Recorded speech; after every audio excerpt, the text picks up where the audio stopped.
شیخ صاحب د زکات متعلق سوال زمونږ اول دا دی چې د زکات به چاته ورکول کیږي؟ په قرآن او حدیث کې څوک ذکر دی چې هغه ته مونږ زکات ورکړو؟ او الله رب العالمین اته اصناف ذکر کړی دي د زکات د پاره. قرآن کریم دی آیت کې الله رب العالمین ذکر کوي انما الصدقات للفقراء والمساکین. د زکات د پاره د نصاب څومره دی؟ څومره پیسې سړي سره موجودي، څومره سره زر موجودي چې هغه زکات به ورکړي؟ څومره نصاب شریعت ټاکلی دی؟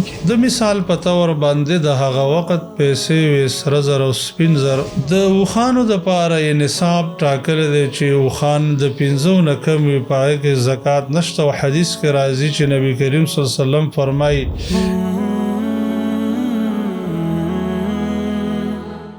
Don't forget to like, share and subscribe. Rana Studio Podcast. السلام علیکم ورحمت الله وبرکاتو. محترم ورونو، د رڼا سټوډیو پودکاسټ ته خوش آمدید تاسو ته وایو. دینی مسائل ان شاء الله او دین موږ داسې طریقې سره خلکو ته اسانه کړی چې په کور کې ناست یو په دین باندې به پوه شي ان شاء الله. نن زموږ موضوع چې د هغه د زکات مسلې دی ان شاء الله، او شیخ صاحب محمد نبی موږ سره موجود دی.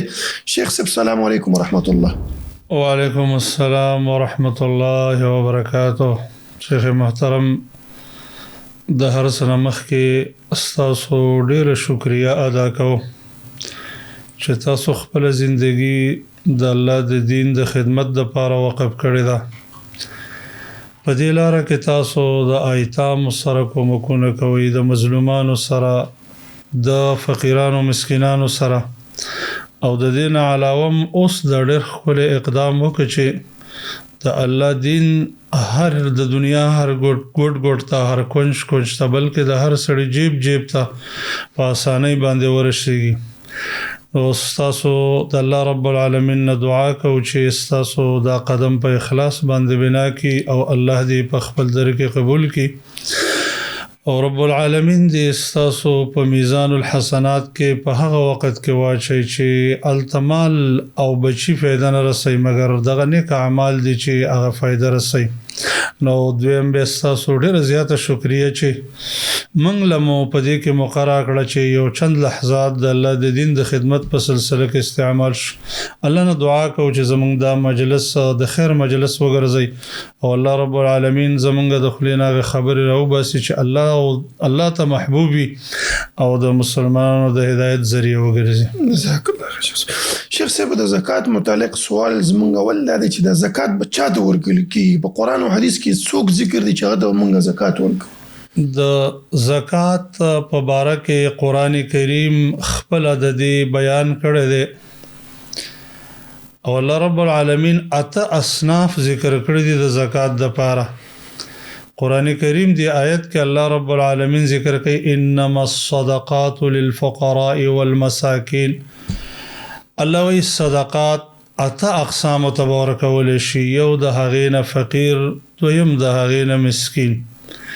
د فقیر او مسکین په باره کې د فقهای کرامو مختلف اقوال نقل دي، خو ډیر علما دا وایي چې فقیر هغه انسان ته وایي چې هغه بالکل څه نه لري، او مسکین هغه ته وایي چې هغه څه نه مال لري لیکن د ضرورت کفایت نه کوي. لکه الله قرآن کې فرمایي واما السفینة فکانت لمساکین.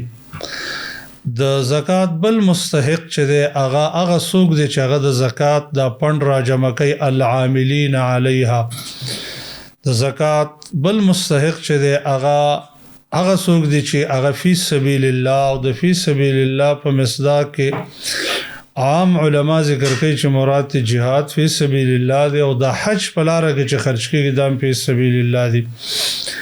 دغه رنګ هغه خلک چې هغوی مؤلفة القلوب وي. مؤلفة القلوب معنی دا ده چې یو انسان دی د هغه زړه ایمان ته څه ناڅه مایل شوی دی، ته له مال ورکړې چې ډېر مایل شي اسلام ته.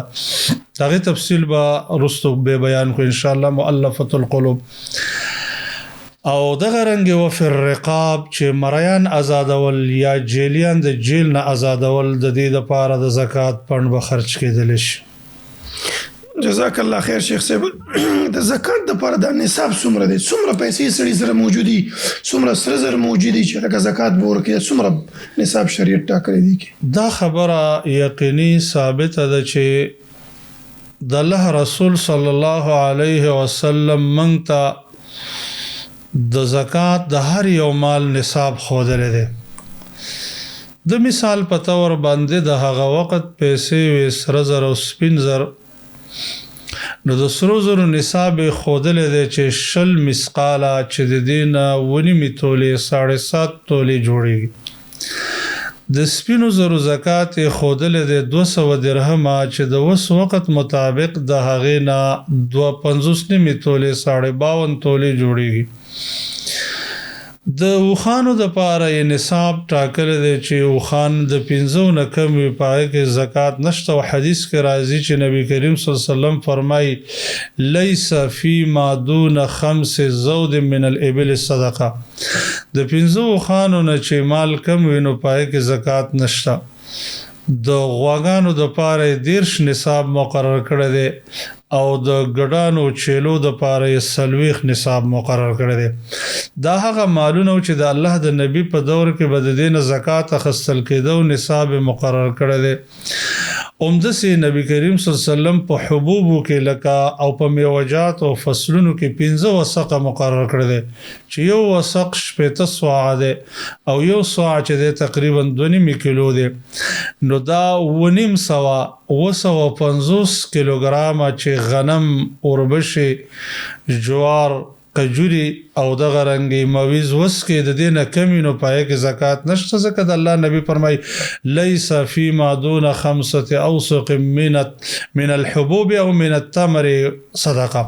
د 15 وسقو نه چې غله میوه چې د هغه کمې نو په هغې کې زکات نشته، ځکه هغه نصاب ته نه دی رسېدلی. د دومره مال مالک د خپله فقیر حسابېږي. شیخ صاحب محترم، یو کس سره اوس مثال یو 3 تولې سره زر موجود دي او ورسره مثال نغدي موجود دي چې هغه هم د 4.5 تولو قدر کېږي، نو دا داسې راجمع کوي به چې دی نه 9.5 تولې که نه د هر یو بیل نصاب دا مسله د فقهای کرامو د فقاهت په کتابونو کې په نوم د ضم النقدین باندې مشهوره ده. ضم النقدین دا نوټونه اوسني نوټونه خو اوس راووتل، دې په باره کې به تفصیلي خبره وکړو انشاءالله. خو هغه وخت پیسې چې وې هغه سره زر او سپین زرو. د بعضې فقهاو رایې همداسې ده چې یو سړي سره نیم نصاب د سرو زرو یو نیم د سپینو زرو، نو دا سره زر چې دی قیمت د سپینو زرو سره جمع شي نو سپین زر پې پوره کېږي، نو د انسان باندې زکات واجبېږي او دا انسان غني حسابېږي. لیکن صحیح خبره دا ده چې دا تحدید شریعت کړی دی، حدیث کې کړی دی. نبی کریم صلی الله علیه وسلم داسې الفاظ فرمایلی دي چې په سپینو زرو کې زکات نشته حتی تبلغ 200 درهم. د سپینو زرو کې په هیڅ شي د سپینو زرو کې زکات نشته تر دې چې 200 درهمه ته ورسېږي. 200 درهمه 2.50 تولې 52 تولې جوړېږي. نو موږ ته د الله نبی فرمایل چې دې نه کم زکات نشته او نیم نصاب د دې نه کم دی، لحاظ زکات پکې نشته. او داسې فرمایلی دي چې تا باندې په سرو زرو کې زکات نشته تر دې پورې چې دا سره زر چې دی دا 20 مثقاله ته ورسېږي. 20 مثقاله 9 تولې جوړېږي. نو لہذا مسله اختلافی ده د فقهای کرامو تر مابین، لیکن راجح قول د اقوالو د علماو نه دا ده چې په دې کې زکات نشته، ځکه د الله نبی فرمایلی دي چې په تا باندې په هیڅ شي د سرو زرو کې زکات نشته تر دې چې 20 مثقاله ته ورسېږي، او په هیڅ شي د سپینو زرو کې زکات نشته تر دې چې 200 درهمه ته ورسېږي.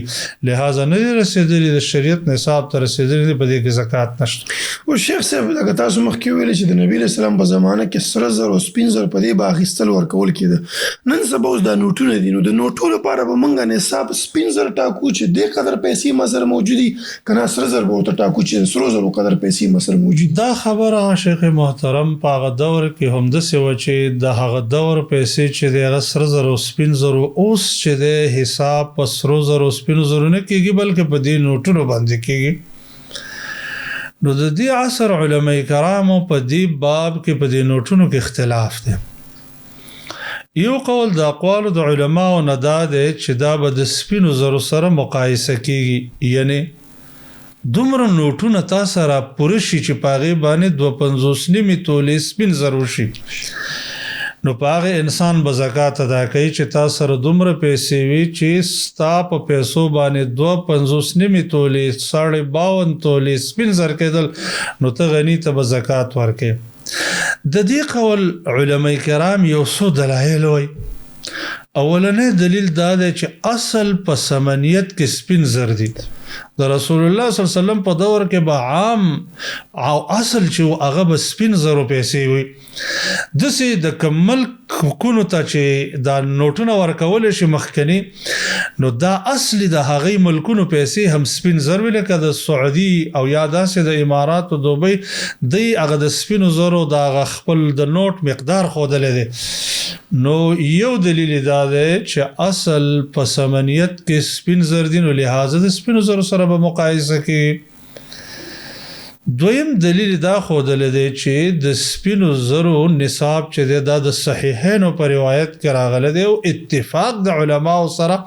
همدغه 200 درهم دي د سرو زرو په باره کې څه ناڅه اختلاف شته دا مخکې چې موږ کومه خبره ذکر کړه د جمهور اهل علمو دریم د سپینو زرو احادیث چې دغه بالکل قوي ثابت او صحیح دي د سرو زرو په روایت کې څه ناڅه کلام شته سلورم دا دی چې دی کې مسکینانو ته فایده ډیره زیاته ده او پنځم دا دی چې د دې په وجه باندې خبره د شک نه وځي او بې شکه شي احتیاط باندې دا خبره بنا لیکن د ډیر تحقیق نه وروسته چې سړی سوچ وکړي نو په کار دا ده چې د نوټونو مقایسه د سرو زرو سره وشي د یو څو دلایلونه اولنې دلیل دا دی چې بین المللي طور باندې کم ورلد بانک نه چې ټول دنیا ته کرنسي ورکول شي دا د سرو زرو په پیمانه ورکول شي چې ملک د سرو زرو پاور څومره وي نو دومره هغه ته پیسې ورکول شي یعنی دنیا کې چې دا نوټونه ورکول شي او د نوټونو حساب شروع دی دا د سونو سره ډیر تړاو لري نسبتا د سپینو زرو سره یو دلیل د هغوی دا دی چې دا اصلا کې په حقیقت کې د سرو زرو په نتیجه کې راغلي دي دویم دا دی چې د دې نورو نصابونو سره به سړی چې مقایسه کړي نو د نوټونو به اله وخت کې د هغې سره مقایسه کېږي چې هغه د سرو زرو سره مقایسه شي مثال لکه 15 خان 40 ګډان دغه رنګې 10 غواګانې او 15 وسقه د غله میوه دې سره د دې ونیمو تولو مناسبت ډیر دی نسبتاً د سپینو زرو ځکه سپین زر 52 تولې باندې یو اوخنه کېږي داسې په 52 تولې سپینو زرو باندې چې د 2 ګډان 3 ګډان نه کېږي نو موږ چې مقایسې ته وګتلې دا سپین زر ډېر د خپل معیار نه راښکته شوي دي لهذا د هغې شي سره به موږ او تاسو دا مقایسه کوو چې هغه په خپل معیار باندې باقي دي چې هغه سره زر دي درېم وجه دا ده چې زکات الله رب العالمین په کال کې په بندگانو یو کرت فرض کړی دی د دې حکمت دا دی یعنی هغه سړی به غني وي چې هغه سره د کال سرمایه موجود دی مالدارو ته حکم دی چې فقیر ته د کال سرمایه ورکړه د کال چې د کال خرچې پې وشي د سپینو زرو سره چې مقایسه شي هغه 1 لاک خواوشا جوړیږي 1 لاک د یو معتدل کور د یوې میاشتې خرچه نهایي چې ډېر احتیاط وکړي 2 میاشتو تم نه رسیږي نو په دې بنیاد باندې دا هم د دې خبرې غوښتنه کوي چې موږ د سرو زرو سره د مقایسه وکړو د نوټونو او زکات په هغه چا باندې فرض شي چې په هغې سره دومره پیسې وي چې په هغې ونیمې تولې سونه وشي کوم علماو چې د سپینو زرو خبره کړې ده دا هم جمع غفیر دی د علماو د دې عصر حاضر د هغې قوله موږ نه رد کوو خو هغوی ډېره خبره د احتیاط کړې ده چې احتیاط په دې کوي مسکینانو سره د ترحم پر رابطه باندې دا خبره کړې ده لیکن د بین المللي سطح باندې چې سړی وګوري نو د نوټونو تړاو د نوټونو رابطه د نوټونو اوچتېدل او ښکته کېدل د سرو زرو سره ډېر تعلق لري جزاک الله خیر شیخ صاحب یو کس دی هغه بل ته قرض ورکوي نو د قرض 2 صورت دي بعضې وایي ورکه کاته ده او بعضې چې قرض بیرته راوښکلی شي دې دواړو صورتو کې زکات شته که نه تفصیل کې دې کې وشي دې کې همداسې دی چې قرض 2 قسمه دی یو قرض ته مرجو الادا وي یو قرض غیر مرجو الادا دی د پښتو ساده ژبه کې یو سوخته قرض دی، هغه قرض دی چې هغه سوی دی. دویم قسم هغه قرض دی چې نه اداغې د ادایګۍ امید شته چې نن در کوم سبا در کوم. د غیر مرجو الادا قرض یو درې صورت دي. یو صورت دا دی چې سړی منکر دی، بالکل وایي نه در کوم، نشته ستا ما باندې پیسې بالکل د سره شته دی نه.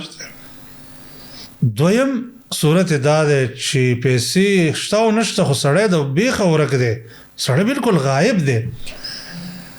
دریم صورت دا دی چې سړی هم شته پیسې منی خو مفلس دی، د هغې د ادایګۍ امید نشته. نو درې صورت شو.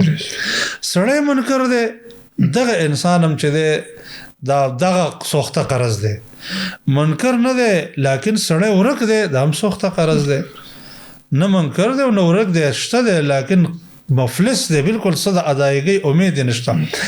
نو دې ته سوخته قرض ویل کېږي. دا ستا د لاس نه وتلې پیسې دي، ځکه پیسې نشته او نه د هغې څه امید شته. دا پیسې چې کله ستا لاس ته راشي نو داسې دی ګویا کې چې نوی مال رالی، بیا په یو کال تېرېږي او د هغې نه پس به زکات ورکولی شي. او کم قرض چې مرجو الادا وي، او مرجو الادا دې ته وایي چې سړی موجود دی، پیسې ورسره شته او اقرار کوي منکر نه دی، خو نن در کوم سبا در کوم بیا به شي، لاس مې آزاد شي بیا در کوم، او داسې خبرې کوي. نو د دې زکات باید سړی ورکړي، ځکه دا ستا مال دی. خو صرف دا دی چې عام لکه نن سبا که ستاسو خیال وي د ټولو تاجرانو همداسې زکات فرض وي، پیسې ورسره نه وي. وجه دا ده چې مال د هغې د تجارت په کاتو کې قرض شوی، خو بس لږ لږ راوځي د وګرایي په شکل باندې یا داسې نورو ترتیبونو باندې. نو نن سبا د ټولو خلکو اموال همداسې. شیخ صاحب آیا په مسجد یا مدرسې باندې زکات کیږي؟ مطلب یو کس ته راشي لکه زه مسجد جوړوم یا مدرسه جوړوم، یا په مسجد مدرسه کې دننه زما د لنګر ترتیب دی، په دې باندې زکات کیږي؟ دا فی سبیل الله کې راځي که نه؟ د مسجد او د مدرسې یو آبادي ده، د دې آبادۍ باندې زکات نه کیږي.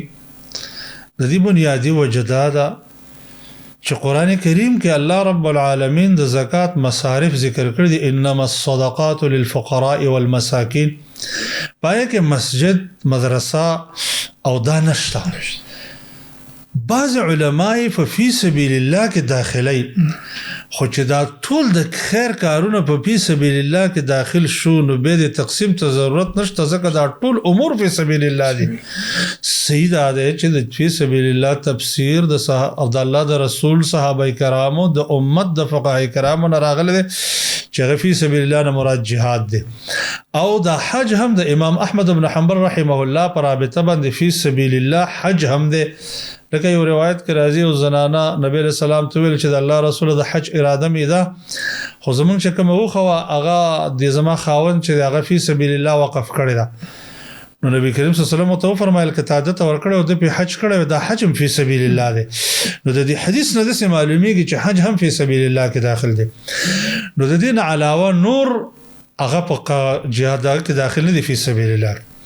نو د مسجد او د مدرسې یو صورت شته، هغه دا دی چې یو سړی راپاسېږي، یو علاقه کې ضرورت وي د مسجد یا د مدرسې، د سره هیڅ پیسې نه وي، خو وایي چې دا ضرورت دلته شته او دې قرض وکړي قرض، او دا قرض بوج په ځان باندې راوړی او به مسلمانان دله زکات ورکوي. نو د قرضدار په الغارمین کې داخل دی. نو لہذا غارمینو له سړی زکات ورکولی شي، دا په غارم کې داخل دی. نور په داسې طریقه باندې چې مساجد هغه سړی په زکاتونو باندې آباده، او دا زمونږ او ستاسو داسې د نقصان داسې بدبختي غونته کېده چې ګوره په کلي کې 2,500 کوره آبادیږي او په دې کلي کې یو مسجد نه آبادیږي. په دې کې به ډېر های سویه باندې بلډینګونه هم جوړي، خو د مسجد یو سفر هغه هم څوک نشي جوړولی. دا زموږ نقصان دی. او دې د رسول الله صلی الله علیه وسلم دې مبارکو ارشاداتو ته په کم نظر کتل دي چې هغه فرمایي من بنا لله مسجدا بنا الله له بیتا فی الجنه. چې الله د پاره مسجد جوړ ک، الله رب العالمین به هغه ته په جنت کې یو کور جوړ ک. ګوره د خپل دی معمولی دنیوي فانی بلډینګ د پاره څومره تکلیف برداشت کړي. په کار ده چې د جنت د پاره هم سړی سناسه جمعواري وکړي او د جنت کور په آباد کړي. جزاک الله. شیخ صاحب بل سوال دی چې آیا د زنانو په دې بنګړیو کې او په والې او دې کې زکات شته که نه؟ لکه بعضې علما وایي نه زکات نشته. دې د دې په باره کې علماء کرام ډیر مختلف دي چې آیا د زیورات استعمال په زیوراتو کې زکات شته او که نشته.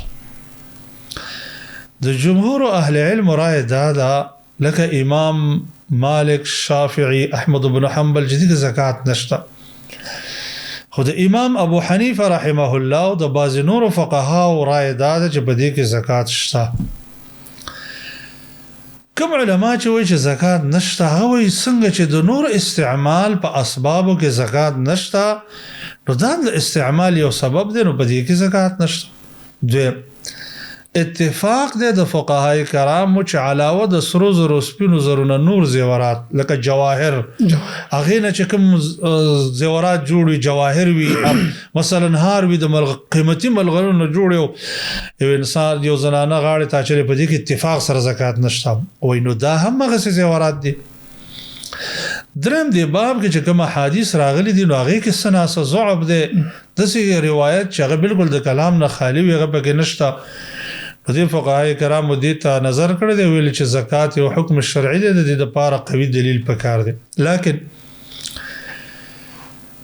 څه ناڅه دلایل احادیث په دې خبره باندې شته چې هغه علماء کرامو د جرح او تعدیل دا روایت صحیح کړي دي یو بل سره به چې راجمه کې قوت هم حاصله چې هغه دا خبره ثابتوي چې د زیوراتو د استعمال د زیوراتو زکات شته. د مثال په تور باندې یو زنانه نبی کریم صلی الله علیه وسلم تراله چې هغې بنګړي په لاس کړي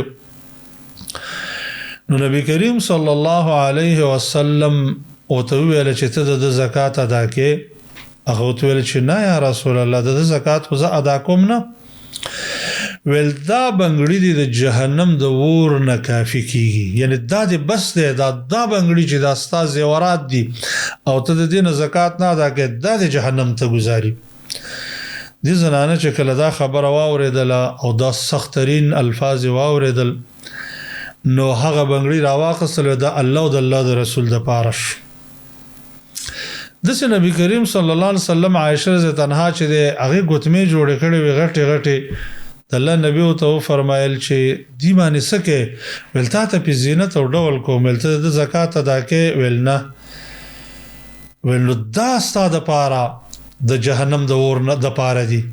داسې یو بله زنانه د نبی کریم صلی الله علیه وسلم ته راله هغه هم دغسې بنګړي دغ کړي دا په لاس کړي نو د الله نبي دې پوښتنه وکړه ته د زکات ادا کوې ویل نه د الله نبي ورته وفرمیل ته دا خوښه ګڼې چې الله رب العالمین د قیامت په ورځ تا ته د اور بنګړي در واچوي. نو ګوره د الله نبي داسې احادیث را دي او 5-6 روایات او داسې اثار د صحابه کرامو دي چې نو علماء کرام او بخاص کر معاصرین علماء کرام د کتاب او سنت تابع علماء کرام د دې نه مجبور شوي دي چې په دې باندې قول کړی دی چې د زیوراتو زکات شته لکه د شیخ ابن باز رحمه الله شیخ ابن عثیمین رحمه الله د لجنه علماء السعودیه او داسې نور علماء معاصرینو په دې باندې قول کړی دی چې په زیوراتو کې زکات شته. شیخ صاحب جزاک الله شیخ اوس چې زنانه باندې زکات شته دا زکات به خاوند ورکوي که نه په دې ښځې باندې دا دی زکات به صاحب المال ورکوي. دا خو شیخ محترم زمونږ پښتو کې داسې دی چې موږ زنانه د ملکیت نه بالکل خالی کړې ده چې زنانه هیڅ ملکیت نشته څه چې دی په دې ټولو باندې خاوند قبضه اچولې ده حتی د زنانه مهر هم زنانه ته نه ویل کېږي هغه هم د خاوند په قبضه کې گویا کې د زنانه زیورات هم داسې د خاوند په قبضه کې چې لږ ورته کې یو معامله راشي بس دا ورته خرڅ کړي بې تپوس یې هم خرڅوي د بیبي رضا نه هم یې خرڅوي داسې خو نه ده. په شریعت کې ملکیتونه جدا دي د دې وجې نه د زنانه په مال کې د خپل خاوند نیمه حصه ده چې کله بچي نه یو چې بچي وي 4مه حصه ده معلومیږي دا چې دا مال د زنانه دی او دا د خاوند نه دی ځکه د دې لپاره شریعت په میراث کې معینه برخه مقرر کړې ده. نو هر کله چې دا خبره ثابته شو چې دا مال د زنانه دی نو صاحب المال بعد خپل مال نه زکات ورکوي لکه قرآن کریم کې چې الله رب العالمین فرمایي چې انفقوا من طیبات ما کسبتم الله رب العالمین فرمایي چې تخپل سرو زرو سپینو زرونه زکات ورکړي الذين يكنزون الذهب والفضه ولا ينفقونها في سبيل الله فبشرهم بعذاب اليم څوک چې خزانه کوي نو خزانه مال د زنانه ده لہذا زکات به زنانه ادا کوي.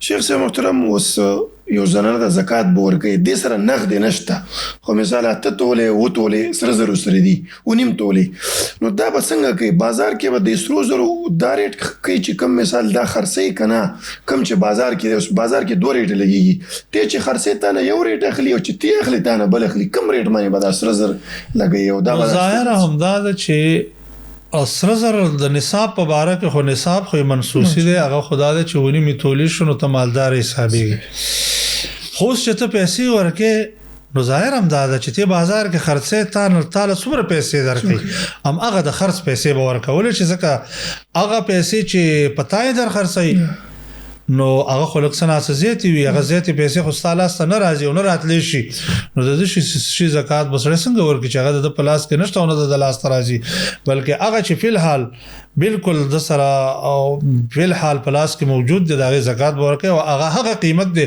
په کوم قیمت چې بازار کې د اخستل شي.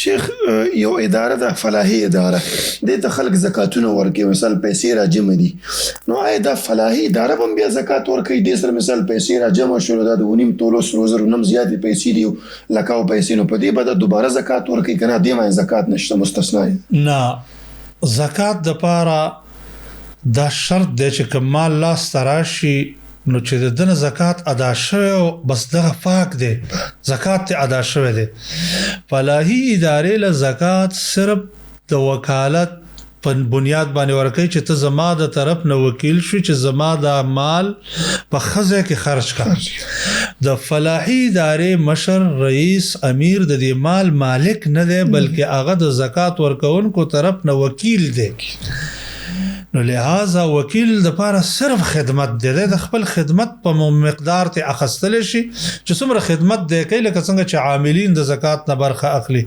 د دین علاوه نور تصرف حق پکې نه لري بلکې د هغه حکم مطابق به خرچه کوي چې کوم د مال مالک د ته راهنمایي کړی دا چې زما مال په اطمینانو خرچه کا زما په لار خرچه کا زما په پلانیزه زما په پلانیزه خلاصه دا چې د مال د نه دی چې بلکې د مال د پاره یو خادم دی د یو محدود اجرت په مقابل کې لہذا زکات به هغه څوک ورکړي چې دا مال او مال ده نه دي.